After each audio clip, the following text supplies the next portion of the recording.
అత్యంత ప్రధానమైన రెండు సమస్యలకు శ్రీమతి సోనియా గాంధీ గారి నేతృత్వంలో, శ్రీ మల్లికార్జున్ ఖర్గే గారి నాయకత్వంలో,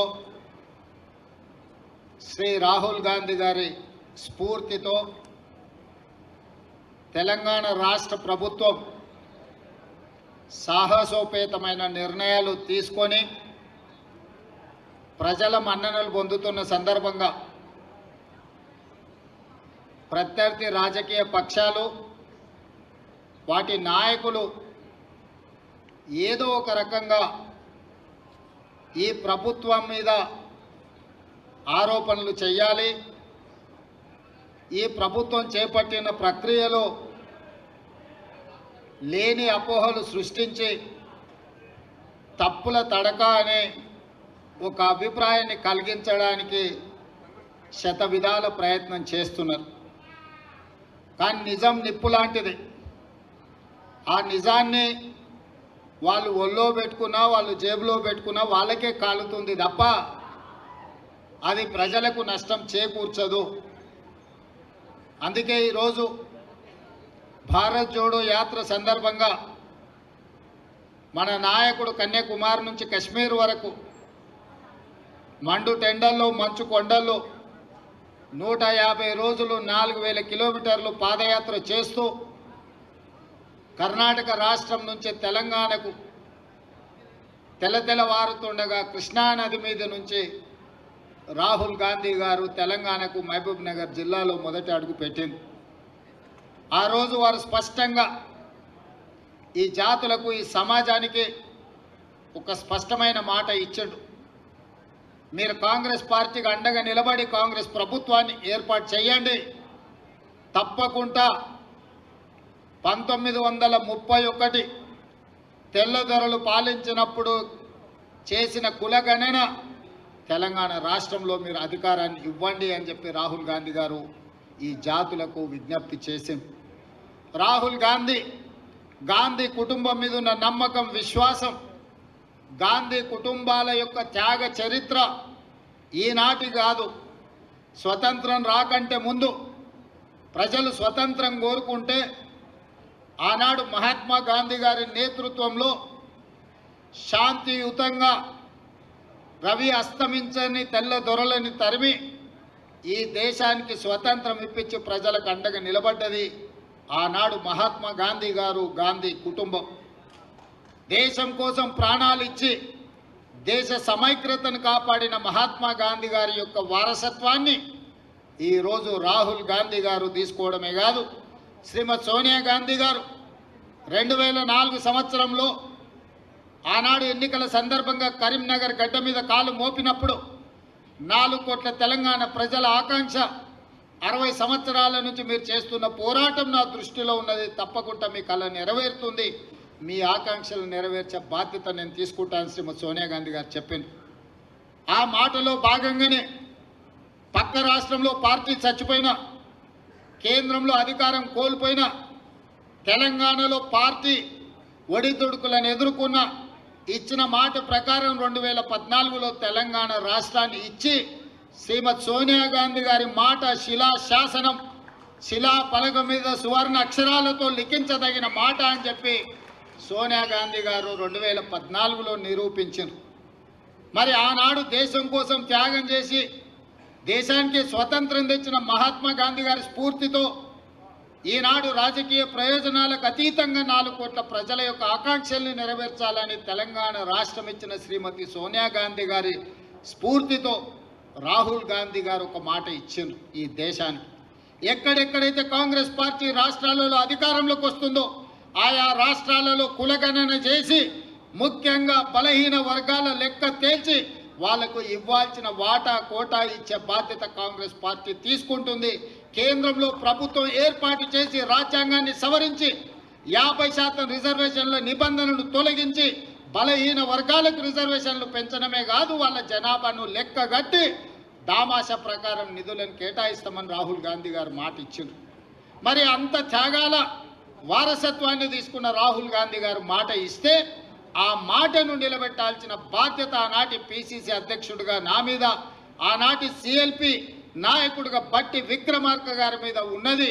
అందుకే మేమిద్దరం ప్రభుత్వం ఏర్పడ్డ తర్వాత చాలా సందర్భాలలో చర్చించి దీన్ని పారదర్శకంగా ప్రజలకు అందుబాటులోకి తీసుకురావాలని ఆలోచన చేసినాం. శాసనసభలో పెట్టినాం, చర్చలు చేసినాం, మంత్రివర్గ ఆమోదం తీసుకున్నాం, మంత్రివర్గ ఉపసంఘాన్ని వేసినాం.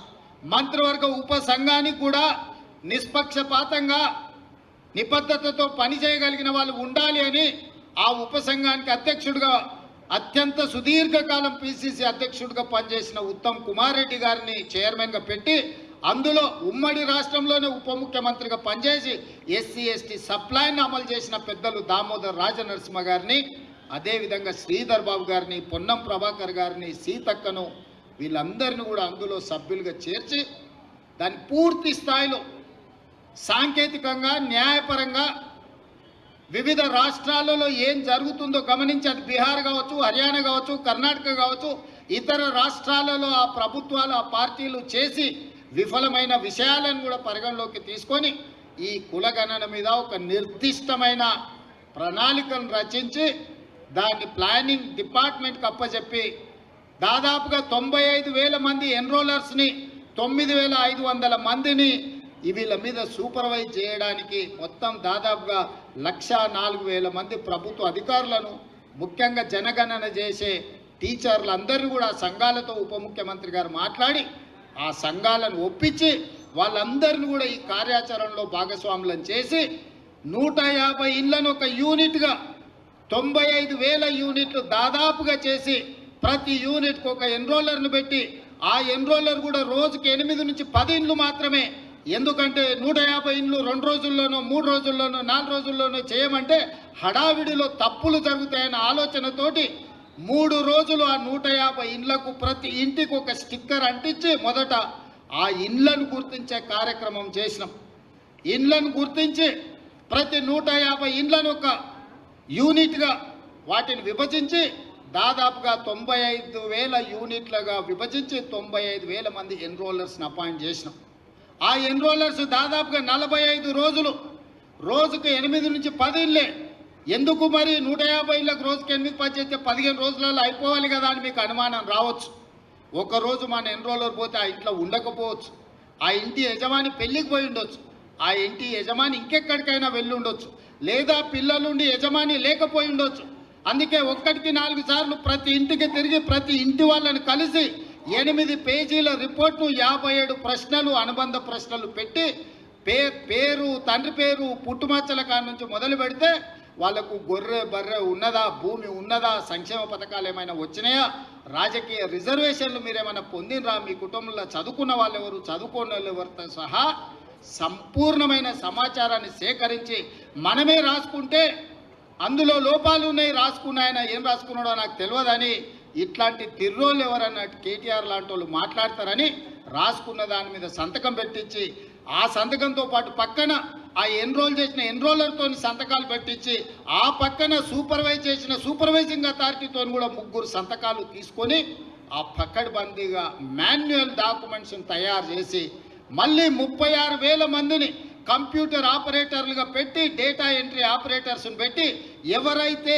ఇల్లు తిరిగి సమాచారాన్ని సేకరించిందో వాళ్ళే కంప్యూటర్ ఆపరేటర్ దగ్గర కూర్చొని వాళ్ళే చెప్పి కంప్యూటర్లో ఎంట్రీ చేయించాలి. ఎందుకంటే ఇంగ్లీష్లో రాసుకున్నోనికి ఈజీగా అర్థమైంది, పక్కోడు చదివితే తీ కావచ్చు, తా కావచ్చు, కీ కావచ్చు, కా కావచ్చు, ఈ కన్ఫ్యూజన్లన్నీ ఉండొద్దు అని ఎవరైతే ఇల్లు తిరిగి సమాచారాన్ని సేకరించిందో వాళ్ళే డేటా ఎంట్రీ ఆపరేటర్ పక్కన కూర్చొని ఆ 150 కుటుంబాలకు సంబంధించిన సమాచారాన్ని కంప్యూటరైజ్డ్ చేపించి కంప్యూటర్లో కూడా మొత్తం డేటా సేకరించి ఎనాలిసిస్ చేసి ఈరోజు ఇంతకుముందు పెద్దలు బట్టి విక్రమార్క గారు చూపించిన విధంగా బలహీన వర్గాల లెక్క 5 కేటగిరీలు ABCDE. ఇవాళ కొంతమంది అంటారు మైనారిటీల లెక్క ఎట్లా తీసిరని. మైనారిటీల లెక్క తీయక తప్పదు, ఎందుకంటే BCE గ్రూప్ కింద వాళ్ళకు కూడా 4% రిజర్వేషన్ ఉన్నది. ఇది చట్టపరంగా సుప్రీంకోర్టు ఇచ్చిన రిజర్వేషను. ఆనాటి యూపీఏ ప్రభుత్వం మన్మోహన్ సింగ్, సోనియా గాంధీ గారు, రాజశేఖర రెడ్డి గారు ఇచ్చిన రిజర్వేషన్. మరి ఈ 5 కేటగిరీలకు A category, B category, C category, D category, E category ఈ అన్ని కేటగిరీలను విడివిడిగా ఎంతమంది ఉన్నారని లెక్క తెలిస్తే బలహీన వర్గాల లెక్క 56.33% లెక్క తేలింది. మా దళిత సోదరులది 10.45% తేలింది. మా గిరిజన సోదరులది 10.08% తేలింది దాదాపుగా. అదేవిధంగా ఆనాడు పదే 12 గంటలల్లా ఒక్క రోజు చంద్రశేఖరరావు కాకి లెక్కలు చెట్ల మీద ఇస్తరాకులు కుట్టినట్టు లెక్కలు కట్టి ఇదే పెద్ద బైబిల్, ఇదే ఖురాను, ఇదే భగవద్గీత, ఈ లెక్కనే కరెక్ట్ అని కాకి లెక్కలు చూపించాడు. నేను ఆ కాకి లెక్కలకు ఒక్కటే చెప్పదలుచుకున్నా. మా దామాన్ని ఇక్కడనే ఉన్నాడు. ఎస్సీ ఉపకులాలు 59 మంది. ఇన్నేళ్ల నుంచి ఆ లెక్క కరెక్ట్గా ఉంది. కానీ కాకి లెక్కల కేసీఆర్ చేసిన సమగ్ర కుటుంబ సర్వేలో ఎస్సీ ఉపకులాలు 82 కులాలు అని తేల్చాడు. ప్రభుత్వం దగ్గర అధికారికంగా డేటా ఉంది, డాక్యుమెంట్ ఉంది. మా దామన్న కాగితం తీసుకొని చూపించాలి. 59 కులాలు అని మిగిలిన ఎస్సీ ఉపకులాలు ఎక్కడి నుంచి వచ్చినాయో చంద్రశేఖరరావు చెప్పాలి. ఇక ఆయన సక్కనైన లెక్క కడితే గిట్ల తేలింది. చదువుకోకముందు ఎవడో కాకరకాయ అన్నాడంట, చదువుకున్నాక కీకరకాయ అన్నాడంట. లెక్క కట్టనప్పుడు లెక్కలేదైనప్పుడు మా దళిత సోదరుల 59 కులాలు ఉపకులాలు ఉంటే చంద్రశేఖరరావు లెక్కలు కడితే 82 అయినాయి. ఈ సొక్కమైన లెక్క తీసుకొచ్చి నా లెక్కనే ఇది కరెక్టు, నేను సత్యహరిచంద్రుని, ఆయన పోతా ఆయన వారసుడుగా నేను పుట్టినా, నా లెక్కకు ఈరోజు బట్టి విక్రమార్క, రేవంత్ రెడ్డి, ఉత్తమ్ కుమార్ రెడ్డి చేసిన లెక్కకు పొత్తన లేదు, ఇది తీసి పక్కన పడేయండి అంటుండు. నిజంగానే చంద్రశేఖరరావు దీన్ని అనాలి అంటే ఎప్పుడు ఆయనకు నైతిక హక్కు వస్తుందంటే ఆయన సమగ్ర కుటుంబ సర్వేతో పాటు ఈనాడు ప్రభుత్వం చేసిన కులగణంలో ఆయన కొడుకు, ఆయన అల్లుడు అందులో లెక్కలు రాపిస్తే ఆయన లెక్క గురించి మాట్లాడడానికి అధికారం ఉంది. అసలు తెలంగాణ సమాజంలో జీవించే హక్కే చంద్రశేఖరరావుకు లేదు. ఈ సమాజంలో ఉన్న ప్రజల అందరి లెక్క కట్టి అధికారికంగా ప్రభుత్వం చేసిన లెక్క ఇది ప్రైవేట్గా రేవంత్ రెడ్డి, బట్టి విక్రమార్కను, ఉత్తమ్ కుమార్ రెడ్డి గారు వ్యక్తులుగా చేసిన లెక్క కాదు. ఇది ప్రభుత్వం లెక్క, అధికారిక లెక్క. ఈరోజు లెక్క పక్కాగా ఉండాలని ఇల్లు తిరిగి ప్రతి 150 కుటుంబాలకు ఒక ఎన్రోలర్ను పెట్టి రోజుకి 8 నుంచి 10 కుటుంబాల లెక్కనే తేల్చి ఈరోజు స్పష్టంగా 3,54,00,000 పైచిలకు ఈరోజు లెక్క తేల్చినాం. వీళ్ళందరూ వాళ్ళ సమాచారాన్ని ఇచ్చిన వాళ్ళు, వాళ్ళందరూ జనజీవన స్రవంతిలో ఉన్నోళ్ళు. ఇప్పుడు 16 లక్షల పైగా జనాభా జనజీవన స్రవంతిలో లేరు. అందులో ముందు వరుసలో చంద్రశేఖరరావు, ఆ తర్వాత తారక రామారావు, ఆ తర్వాత హరీష్ రావు, ఆ తర్వాత పోచంపల్లి నిన్నమన్న గ్యాంబ్లింగ్ చేసిన పోచంపల్లి శ్రీనివాసరెడ్డి, గ్యాంబ్లర్స్ అందరూ అందులోనే ఉన్నారు. ఈ గ్యాంబ్లర్స్కి ఇష్టం లేదు. ఎందుకంటే వాళ్ళ లెక్క తెలుస్తుంది. వాళ్ళ లెక్క తెలిస్తే పోయిన మంత్రివర్గంలో 4 ఆయింటోళ్ళు ఎట్లున్నారని మీరంతా మా బలైన వర్గాల సోదరులు అడుగుతారు, కడుగుతారు, వంగబెట్టి దంచుతారని లెక్క తెలియదని కుట్ర చేస్తుండ్రు. ఇక మా దాంట్లో మా అమాయక సోదరులు 75 ఏళ్ళ తర్వాత ఒక లెక్క పక్కాగా మనం చేస్తే దాన్ని అర్థం చేసుకోకుండా ఈ లెక్క తప్పు అని అంటారు. ఈ లెక్క తప్పు అంటే మళ్ళీ మొదటికి వస్తుంది. అంటే ఇక మీ జీవితంలో ఈ లెక్క రావద్దని చంద్రశేఖరరావు ఏదైతే కుట్ర చేస్తుండో మీరు కూడా తెలియకుండానే ఆ కుట్రకు సహకరిస్తారు. నేను ఇవాళ వేదిక మీద నుంచి ఛాలెంజ్ చేస్తున్నా, ఎవరైతే 8 పేజీల లెక్కలో వివరాలు ఇచ్చి సంతకాలు పెట్టారో ఏ దాంట్లో కూడా ఒక్క తప్పు లేదు. ప్రతి కాలం వాళ్ళు రాసిచ్చిందే మా వాళ్ళు రాసుకున్నారు, వాళ్ళు సంతకం పెట్టిందే ప్రభుత్వం దగ్గర ఉంది. మేము రాసుకోలే ఈ లెక్కలు, వాళ్ళు రాసి సంతకం పెట్టిన లెక్కనే మేము సేకరించినాం. 3,54,00,000 పైచిలకు ఏదైతే లెక్క ఉందో వాళ్ళు ఇచ్చిన సమాచారం 96.9% లెక్కలు ఇచ్చారు. 3.1% లెక్కలు ఇవ్వలేదు. లెక్కలు ఇవ్వలను కొంతమంది విధిలేకి ఇవ్వకపోవచ్చు, కొంతమంది ఆ సమయానికి లేక ఇవ్వకపోవచ్చు. కానీ చంద్రశేఖరరావు లాంటి వాళ్ళు తెలిసి బలిసి కావాలని ఈ లెక్కలకు రాలేదు. వస్తే సంచి బియ్యం వండితే వాళ్ళు తినంగా మిగులుతుంది, మొత్తం వాళ్ళ జాతి తిన్నా కూడా మిగతాలకు మిగులుతుంది, లెక్క తెలుస్తుంది. పోయిన మంత్రివర్గంలో చంద్రశేఖరరావు, దయాకర్ రావు, హరీష్ రావు, తారక రామారావు, వినోద్ రావు, ఆ రావు, ఈ రావు ఇన్ని పదవులు ఎట్లా అనుభవించిందని బీసీలు లెక్కలు అడుగుతారని, ఆ లెక్క తేల్తుందని ఈ లెక్కను తేల్చకుండా గందరగోళంలో చేసి గంగల కలపాలని కుట్ర చేస్తుడు. ఇందులో ఏమీ లేదు. చంద్రశేఖరరావు మాయ మర్మమే ఉంది. లెక్క తేలితే వాళ్ళెంతో వాళ్ళకంత అంటే వాళ్ళకి వార్డు మెంబర్ కంటే పైన ఏ పదవి రాదు. ఆ కుటుంబానికి ఏమి ఇయ్యనికనే ఉండదు. ఇవాళ రేవంత్ రెడ్డి నువ్వు కూడా రెడీ ఉండొచ్చు. అప్పుడప్పుడు ఒక ఆయన అంటుంటాడు, ఈయననే ఆఖరి, ఈయననే చివరి, ఈయననే మొదటని. నాకేం పర్వాలేదు, ఆఖరి అయినా పర్వాలేదు. నా నాయకుడు ఇచ్చిన మాటను నిలబెట్టాలని క్రమశిక్షణ కలిగిన కార్యకర్తగా నేను బాధ్యత తీసుకున్నా. ఇది నా నిబద్ధత. నేను ఈ లెక్క నా కోసం చేయలే, నా పదవి కోసం చేయలే. నా నాయకుడు ఇచ్చిన మాట నిలబెడితేనే నేను క్రమశిక్షణ కలిగిన కాంగ్రెస్ కార్యకర్తను అవుతా. నేను క్రమశిక్షణ కలిగిన ముఖ్యమంత్రిగా ఈరోజు బాధ్యత తీసుకున్నా. ముఖ్యమంత్రిగా ఈరోజు కులగణన చేసిన అంటే ఏ త్యాగానికైనా సిద్ధమయ్యే ఈరోజు ఈ లెక్కలు పక్కాగా తేల్చిన, ఈ లెక్కలలో తప్పు తేల్చాలంటే 5% లోపల మా వాళ్ళని ఎందుకు చూపిస్తా, 50% పైగా బీసీలను ఎందుకు చూపిస్తానా? మమ్మల్ని కూడా 15-20% లెక్కలు చూపిస్తుంటే దొంగ లెక్కలే రాయ మొదలు పెడితే ఇట్లెందుకు రాస్తాము? ప్రతి మనిషికి పక్కా సమాచారాన్ని సేకరించినము. నాయకుడు ఇచ్చిన మాటని నిలబెట్టడమే మా ధర్మం అనుకున్నాము. అందుకే పార్టీ విధానాలను, సిద్ధాంతాలను, నాయకుడి ఆదేశాలను పాటించిన కాబట్టే ఈరోజు ఇక్కడికి రాగలిగిన. ఇక్కడున్న మిత్రులకు నేను ఒకటే మాట చెప్తున్నా. మంత్రివర్గ ఉపసంఘానికి అధ్యక్షుడిగా ఉన్నది ఉత్తమ్ కుమార్ రెడ్డి గారు. వాళ్ళు దేశ్ముఖ్ల కుటుంబం, 1000 ఎకరాల భూములు ఉన్నోళ్ళు. ఈరోజు ఇందులో ఉన్న దామన్న 2వ తరం నాయకుడు. మేమందరం కూడా నాయకుడిచ్చిన మాటకు కట్టుబడి మొదటి సంవత్సరంలోనే ఇది చేసినాం. ఏ రాష్ట్రంలో అయినా ఎవరైనా చేసిందా మీరు ఆలోచన చేయండి సోదరులారా. ఇవాళ మా చిత్తశుద్ధిని, కాంగ్రెస్ పార్టీ నిర్ణయాన్ని తప్పుదోవ పట్టించి బలహీన వర్గాలకు శాశ్వతంగా అన్యాయం చేయాలని ఆలోచన చేస్తున్నారు. కొన్ని సంఘాలు వచ్చినాయి, కొంతమంది విజ్ఞప్తి చేసిండ్రు, అన్న దీంట్లో ఇంకా కొంచెం సరిదిద్దండి, దీంట్లో కొంత సమాచారాన్ని. మనం నిజంగా చేయాలనుకున్నాం కాబట్టి 2వ విడత కూడా జనజీవన స్రవంతిలో కలవని వాళ్ళకు కూడా జనజీవన స్రవంతిలో కలవడానికి 2వ విడత కూడా మళ్ళీ అవకాశం ఇచ్చినాము. ఇది మా ప్రభుత్వం యొక్క చిత్తశుద్ధి. మీడియా మిత్రులు, బలహీన వర్గాల సంఘాలు, మా సోదరులు అర్థం చేసుకోవాలి. ఈరోజు దీన్ని తప్పుపడితే శాశ్వతంగా మీరు నష్టపోతారు. మిమ్మల్ని నష్టపరచాలి అని ఒక పక్కన మోడీ, ఇంకొక పక్కన కేడీ ఇద్దరు ప్రయత్నం చేస్తున్నారు. ఈ లెక్క పక్కాగా తేలితే రేపు ఢిల్లీలో రాహుల్ గాంధీ గారు ఈ లెక్క మొన్ననే పార్లమెంట్లో బడ్జెట్ సమావేశాల సందర్భంగా నరేంద్ర మోడీని రాహుల్ గాంధీ గారు నిలదీశాడు. మా ప్రభుత్వం తెలంగాణ రాష్ట్రంలో బీసీ కులగణన చేసింది, దేశ జనాభా మొత్తాన్ని అన్ని జాతుల లెక్క తేల్చింది మోడీ, దేశం మొత్తం నువ్వెందుకు చేయమని మోడీని నిలదీసిండు. కాబట్టి బీజేపీలు భయపడి ఈరోజు కుట్ర చేసి మోడీ మెడలు వంచుతాడు రాహుల్ గాంధీ అనే భయానికి ఈ లెక్కను తప్పుల తడకగా చూపించి కోల్డ్ స్టోరేజ్లో పెట్టాలని వాళ్ళు ప్రయత్నం చేస్తారు. ఈ లెక్క తేలితే తమ సంగతి అసలు బండారం బయటపడుతుందని చంద్రశేఖరరావు గారు దీన్ని ఇంకొక పక్కన అదే చేస్తారు. వీళ్ళిద్దరు ఒకే రకంగా ఆలోచన చేస్తారు. ఈడున్న వేదిక మీద ఉన్న మిత్రులకు, కింద ఉన్న వాళ్ళకు ఒక విషయం చెప్పాలి.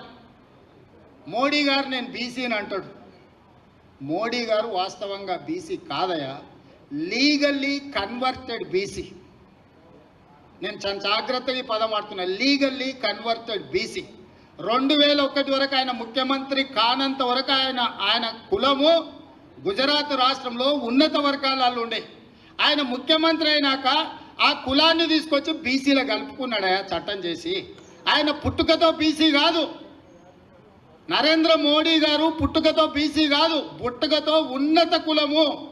కానీ 2001లో ఆయన ముఖ్యమంత్రి అయిన తర్వాత ఆయన కులాన్ని తీసుకొచ్చి బీసీ కులాలలో కలిపి మీ దాంట్లో ఇత్తేసి పొత్తుగూడిడు. ఇక మీ ఇష్టం, ఆ పైన మీ ఇష్టం. ఆయన కుర్చీలో నేను బీసీని ఉన్నా కదా మీకు అందరికి ఎందుకు అంటుండు. ఆయన సర్టిఫికెట్ ఈరోజు బీసీ ఉండొచ్చు, కానీ మనస్తత్వం మాత్రము బీసీల వ్యతిరేక మనస్తత్వం. బీసీ ప్రధానమంత్రి అయితే 2021లో జనాభా లెక్కలు ఎందుకు చేయలేదు, జనాభా లెక్కలలో బీసీ కులాల లెక్కెందుకు తేల్చలేదు.